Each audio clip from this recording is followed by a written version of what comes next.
lose $8,000 in deductions this year alone. So I'm proud to be here with the governor and the legislators to say with one voice, enough is enough. This bill will help middle-class families here in New Jersey avoid a tax increase. It'll help ensure our schools and police and fire departments and local governments have the resources necessary to educate our kids, to provide public safety, and to promote economic opportunity. You know, throughout my years in politics and certainly in the Congress, I've heard my Republican colleagues talk a great deal about states' rights. Well, the Trump tax plan is an assault on state rights.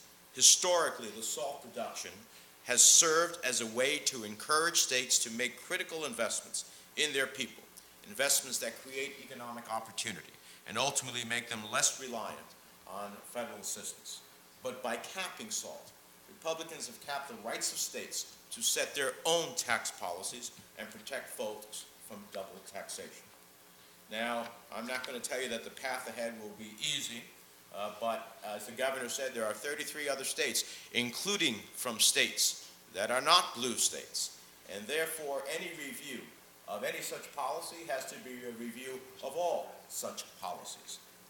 Treasury Secretary Mnuchin has called such efforts across the country ridiculous, and even went so far to tell me at a Senate Finance hearing that New Jerseyans were trying to abuse the system by prepaying property taxes. So I'll say now what I said to him then. You have it backwards. The system is abusing us. And what's really ridiculous is how my colleagues have totally abandoned a commitment to fiscal responsibility. This tax bill borrowed nearly $2 trillion from China to lavish corporations with huge tax cuts and sold Americans false promises of higher wages and better jobs. Well, we didn't buy what President Trump was selling, not for a second. Since the Republican tax bill took effect, corporations have announced more than $390 billion in stock buybacks. That's not about rising wages. It's not about greater benefits. It's not about helping to build our economy. In other words, this money isn't trickling down to workers. It's being funneled straight to wealthy shareholders. And it wasn't for free. It'll cost us trillions more in debt to future generations like my granddaughter who will have to pay. The Congressional Budget Office tells us that it will saddle us with $1 trillion deficit per year by 2019. That's next year already, even with an economy that is at full employment. It will leave us without the resources we need to rebuild our infrastructure and prepare Americans to compete in the 21st century. And I'm fearful that it will lead us to painful cuts in Medicare and Social Security at a time when more seniors are going to be relying on these programs than ever before in our history. Only in Washington could Republicans pass a law that adds $2 trillion to the debt, but still manages to hike taxes on millions of middle-class families. You would have thought that the president could have managed to cut the taxes for everyone with a $2 trillion price tag. About 40% of New Jersey families will wind up paying an average of $2,100 more in taxes, or find themselves with no real tax cut at all. And the cap on the SALT deduction is one of the prime reasons their tax bill is going up. So today we're doing what over 33 other states have already done in some form, authorize a local tax credit for charitable contributions to approved nonprofits, set up by local governments that provide taxpayers with a property tax credit, as the governor said, up to 90% of the value of contributions. And those donations, in essence, help fund our schools, pay our teachers, build new roads, keep us safe. Now, I fought tooth and nail against the tax plan, even offering an amendment to fully reinstate the SALT deduction that in the Senate lost by exactly a party line vote. Every Democrat voted to reinstore the deduction. Every Republican voted against it. I also put forward common sense amendments that would have rolled back these deficit exploding corporate tax cuts if workers failed to see higher wages. Yet clearly working people out of poverty wasn't a tax priority for my colleagues. To be clear, we remain committed to real bipartisan tax reform that helps small businesses grow, that prepares Americans to compete, that raises wages for workers. But in the meantime, I'll be working on the Senate Finance Committee, which oversees the IRS and the Department of the Treasury, to fight for New Jersey and defend the bill that the governor will sign today. The IRS commissioner is up for his nomination, and you can be sure that when he comes before the Senate Finance Committee, I will be grilling him about what we and 33 other states believe we have the absolute right to do. We're going to do everything we can to help hardworking New Jersey taxpayers avoid getting taxed twice on the same dollar. We've had enough of those who treat New Jersey's fast-moving, innovative economy like a piggy bank for subsidizing less productive states. We're going to stand up for our families. We're going to be Jersey strong, because when the cause is just, we don't give in and we never back down. And with that, let me recognize my colleague in the House of Representatives, member of the Ways and Means, former mayor of Paterson, Congressman Bill Pesper.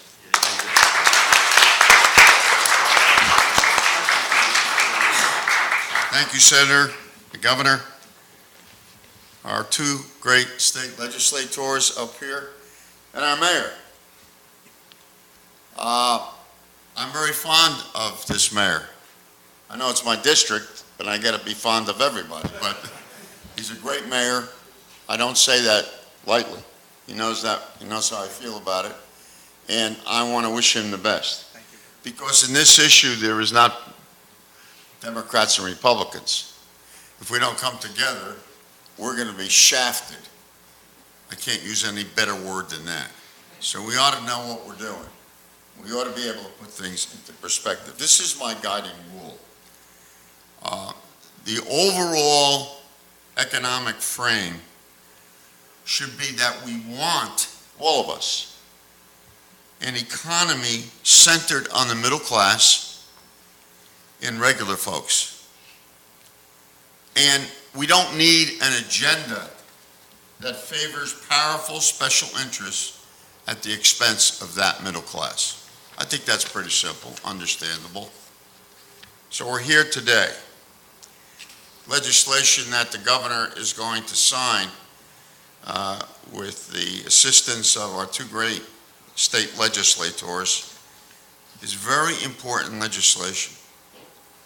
What they want to do in this legislation is to not undo the horrible tax bill that was passed in December.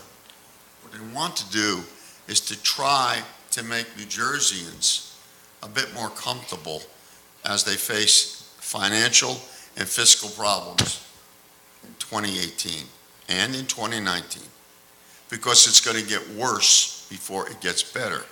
And we better know what we're doing. We better be on strong legal grounds. So, my friends, I want to thank everybody for coming here today, all the mayors. You know, once a mayor, always a mayor.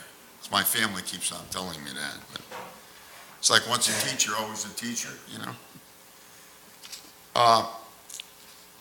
Many in the Congress targeted New Jersey, I would say, when they wrote their disastrous tax bill. I happen to be there. I'm on the Ways and Means Committee with the tax writing. We do all the trade stuff, Social Security, Medicare, light subjects. So this was the first time we've had tax reform, quote unquote. There was no reform, without any hearings, without any witnesses. Now, in 1985, when our great Senator Bill Bradley was at the center of having tax reform, we had hundreds of hearings. We had hundreds of witnesses. And we asked people questions. That's how you learn. So the best way to avoid any controversy is we wouldn't have any witnesses, and we had no hearings. That's a smart idea if you want to keep mouths closed. Mind you, the state and local tax issue does not go back to the code of the 1920s. This change that the federal government recognized happened during the Civil War. These bozos never did their homework. Why did we do this in the Civil War? Well, because the federal government was eating up all of the revenue. So they said, what's going to happen in the states, in the counties, in the towns for them to do what they have to do, which they usually do. That's why this became a reality, this deduction, before we even had an income tax. So you better do your homework. But the best way to avoid putting things in context is don't have any hearings and don't have any witnesses. That's what we did. As the only New Jersey rep on the Ways and Means Committee in Congress, the committee has the authority to write tax policy. I offered amendments, as did Senator on the Senate side, Senator Menendez, and wrote amendments for the House floor as well to preserve the state and local tax deduction, a big deal. We're talking about the average property tax in the state of New Jersey between $18,000 and $20,000. This town, $10,000 deduction means we're getting shafted. Keep that word in your mind. I heard from folks outside of D.C. I heard from teachers. I heard from police officers, teachers, firefighters, mayors, cities and counties, to understand how eliminating the deduction would hurt our towns and cities and counties. My friends, this is part of an even bigger picture. The federal government is in the process of sending more expenses back to the states and the counties. Just look at what they proposed in the transportation bill. Right now it's 20 local, 80 federal. They want to reverse it. They are mad. They need help. They need help. We will shut down if that ever happens. And I will never vote for a transportation bill where the locals have to come up with 80% of it. You'll be bankrupt by next week. When the tax bill came up for a vote in Congress and included the cap, SALT, state and local tax deduction, we got the entire New Jersey delegation except one to vote against the bill. Democrats, Republicans joined together, except one. New Jersey is a donor state. We send disproportionately more money to the federal government than it receives back in federal services. 73 cents on the dollar. That's what we get back with all the money that we send to the federal government. Homeowners count on deducting their property taxes when they pay their federal taxes. Not everybody does that, but a lot of people do, and particularly in New Jersey, New York, Massachusetts, Illinois, and California. So under this bill, this tax bill, homeowners will be capped on what they can deduct for the first time in the history of our republic. This is nothing but money for tax cuts for corporations, as Senator Menendez pointed out, paid for by hard-working New Jerseyans already paying more than their fair share. And we do pay more than our fair share. Governors like Phil Murphy have come up with creative ways to help our taxpayers despite this destructive tax bill. We're going to have to be creative and prepare ourselves so that we are not going to allow the federal government to treat us like second fiddle. Now, it is no secret that Mr. Trump's Treasury Secretary called what this is a workaround. He said, these are ridiculous. Well, if he or the IRS tried to play games with New Jersey, we will fight them tooth and nail. We're going to stand firm. If you watch any of the Ways and Means meetings, I'm still fighting that fight, reminding them what they've done. Now, just briefly, New York has already enacted a workaround to the state and local tax cap. 8 other states are moving in that direction. In New York, the new charitable trust, which we're going to be setting up, will accept payments and taxpayers can deduct 85% of their state tax liability and 95% for their local liability, and then claim the donations on a federal tax return. New York is also allowing a voluntary payroll tax credit. That's because even though residents can no longer take the SALT deduction, businesses can. So employers can reduce the amount they pay as wages and voluntarily pay more in payroll taxes, essentially transferring the state tax liability of their workers into a business instead. Well, if corporations can do it, why can't people do it? In California, lawmakers have proposed allowing residents to make charitable contributions in lieu of taxes as well, setting up a state charitable fund to do so. Similar legislation has been offered by Illinois, Nebraska, Virginia, even Washington, which doesn't have an income tax, but focuses on offsetting sales taxes. Federal courts so far have upheld the deductibility of similar state credits in the past. I think that we are on solid ground in doing this, and we are going to fight every inch of the way. I am prepared to take on minutiae in that crowd, because the middle class is at stake. This is not time for the faint at heart. This is not time for making nice. This is not the end of the age of controversy, and we are going to stand up for our rights. I'm proud to stand with the folks just to the back of me, because I know they are fighters. They don't need special events. They don't need photo ops. And I'm proud to stand with the mayors, because you have to deal with it on a local basis, and more is being placed on your plate. So the mayors and the council people here, please recognize that we are standing firmly for you. So this is a big moment for the United States of America. This is our own Civil War. God bless you and thank you.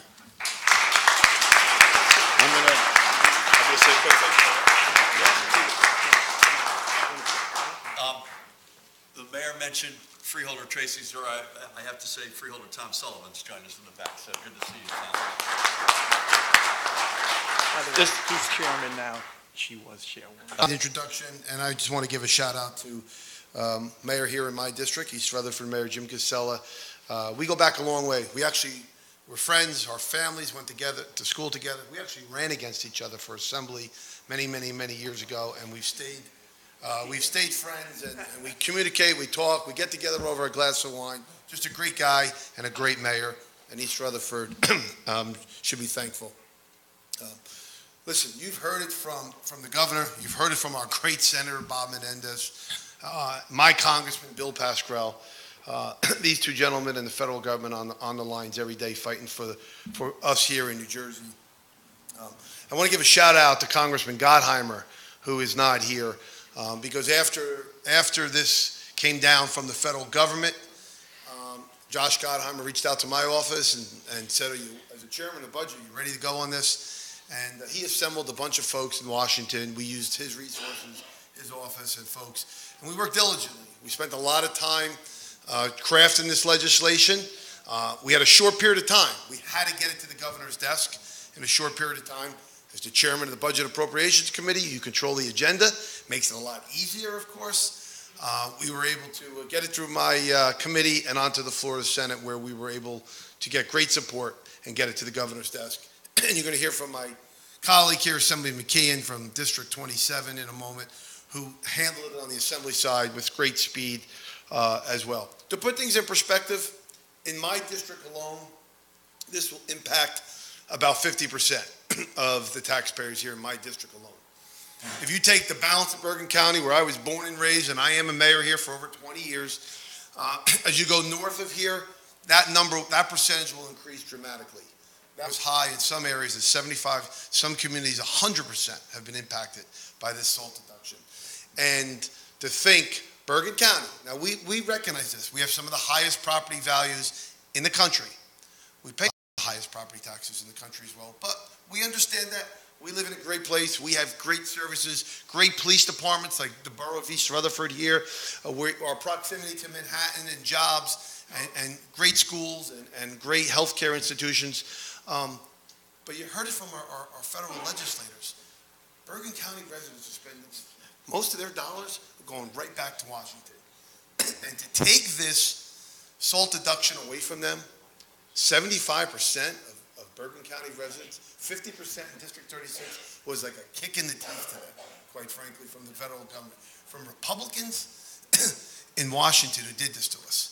So I'm glad we were able to get this to the governor's desk. I am glad the governor has recognized this as an important piece of legislation. I am going to stay very diligent working with the DCA now and the League of Municipalities and all the mayors. We have to set up the infrastructure in a very quick manner to ensure that we educate all of our mayor and councils of how to implement this. Whatever it takes, whether it's seminars, meetings, hearings, we will set up the infrastructure quickly and make sure it's soundproof that when our taxpayers come in, they can start to make these charitable contributions and they can get back some of that SALT deduction.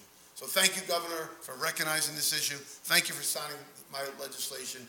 And let me take a moment now to bring up our final speaker before we sign the bill, Assemblyman John McKeon from District 27, good friend of mine for many, many years, and the sponsor in the Assembly. Thank you.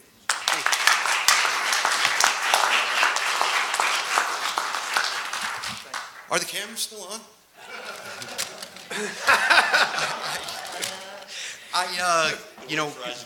One announcement I have is that Senator Sarlo and I will be at our favorite Jersey Shore bar this evening to discuss the implementation of this bill.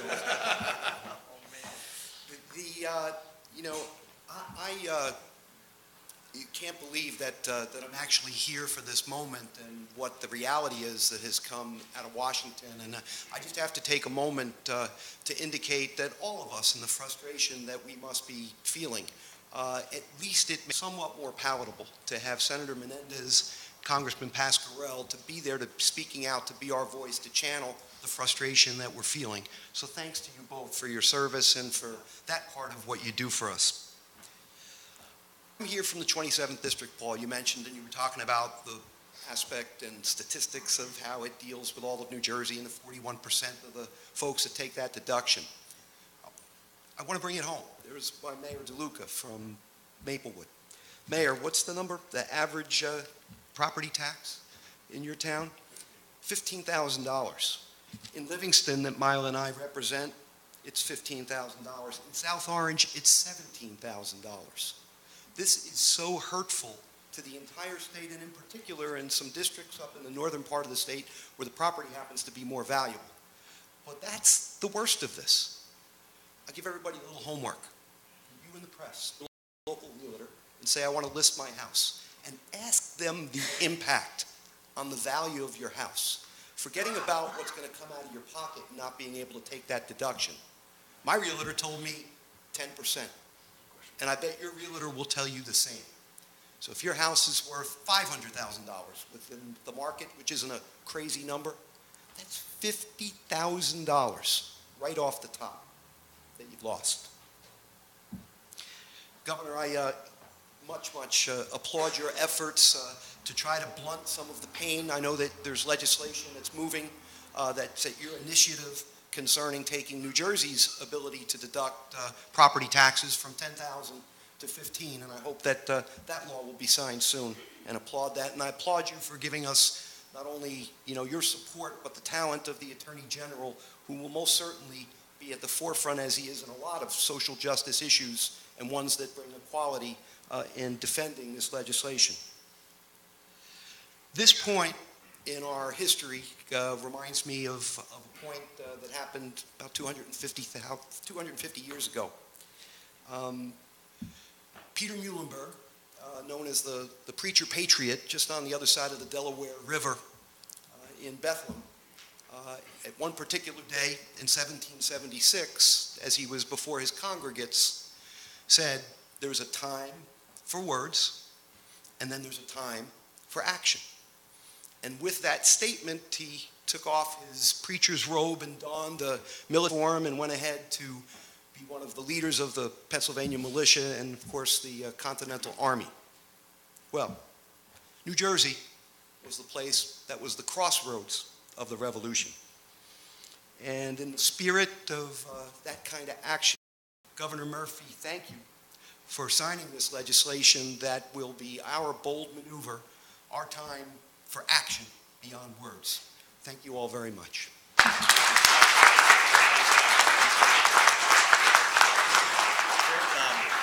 Before we sign it, we'll take a couple of questions, but a couple of quick comments. John, you and I have been to a lot of events together over the past 100 and something days, and I'm always honored that you're with us, and thanks for your leadership on this matter as well as many others. You know, Jim and I were having a sidebar. You mentioned it in your remarks, and this is not one, you know, we're not relying only on this, but we got to get that equation back into balance of the good value for money state, the state where you get what you pay for.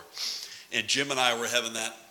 You were talking about home values, which is why the work that these gentlemen will do to get at the property tax, the nub of the property tax opportunity to back of it. We're talking about while we're undoing state and local tax deduction, we have the Gateway Tunnel, which the administration can't, for love nor money, can't figure out how to fund. The sort of stuff that we used to do in our sleep, both sides of the aisle, complete unanimity. Across the Hudson in our congressional delegations, including great leadership. I'll give Rodney Frelinghuysen a shout out in his chairmanship of the House Appropriations Committee. So I think we're in unanimity, all of us in this room today. Let's get back to doing the things that brought us to the dance. Taking advantage of our location, our infrastructure, having a fair deal for taxpayers, giving them value back for what they pay.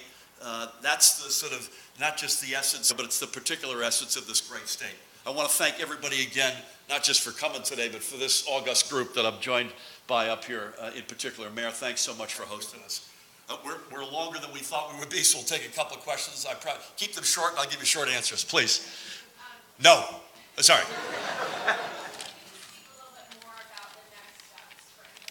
Yep. I don't know about how many towns are ready to participate. Someone may know that, but a lot of towns are raising their hands from both sides of the aisle. You got a bunch of them represented right here. And so next steps, this will become, I'm going to sign it in a minute, will become law, I believe, in 60 days. And in the intervening, as Paul alluded to, both Treasury and DCA will be putting meat on the bones, essentially a how-to manual for local municipalities. I want to step back a moment very quickly. I mentioned Steve Sweeney and Craig Coughlin, Paul and John right in the middle of this. There was some sense that we didn't need these laws. So there's a little bit of this law. This is a little bit of a belt and suspender, but we want to leave nothing to chance here. And I want to applaud the leadership and these guys for saying, you know what, this is the right thing to do. Let's make this as airtight as possible. Anybody else with a quickie? Please.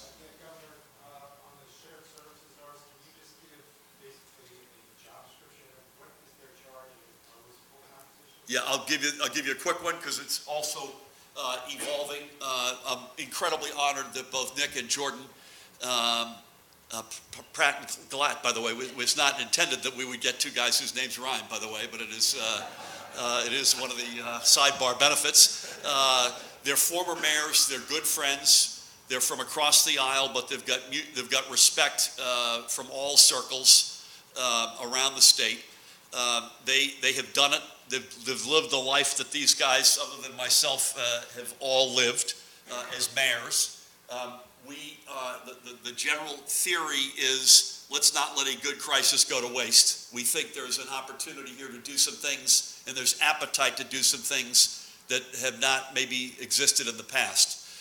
In terms of the actual playbook, I'll leave that to another day because they've just literally come on board. But we think there's a lot of opportunity. They've done it before, so this is not an abstract endeavor for them. They've actually lived it. I mentioned a couple of the examples, so we're very excited about the prospects here. Mayor, how are you, Linda? Good. Thank you. Question. You said you're going to put out a manual for each of the... Essentially, yep. Is there going to be a designated person in your administration that we can contact? Because it has to be exact. 100%. It'll almost certainly be a designee both from Treasury and DCA, and we'll get you who that is. Jim, come on. No, and we're also hoping to work through the League of Municipalities and set up some type of seminars. So as we go forward, once we work with the Governor's Office, DCA, and all the parties involved here, and then we could present a playbook, so to speak, to the municipalities. Very fair point. I neglected to mention the league, and Jim is obviously chair. That's another going to be another important source. Please.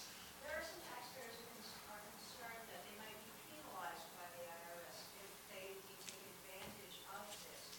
Is there any way that they can be held harmless if the IRS turns around and says, you essentially didn't pay your taxes and now you're going to be fined? So here's what I would say to folks, and it's a rightful concern. Is this going to work? Is it going to hold up? Is it going to last?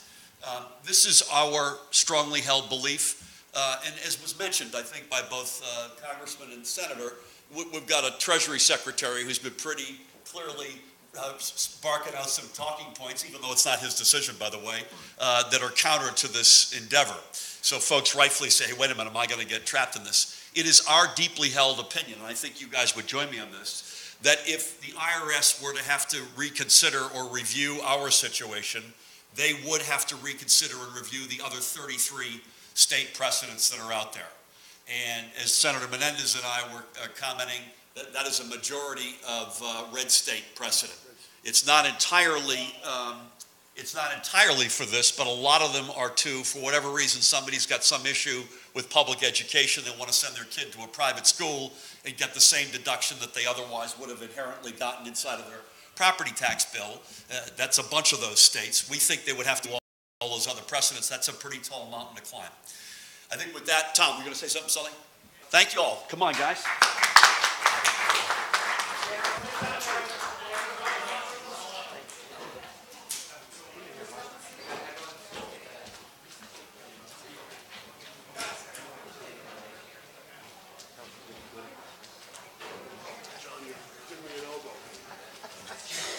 Elbowing me out. I want no, my assembly was elbowing me.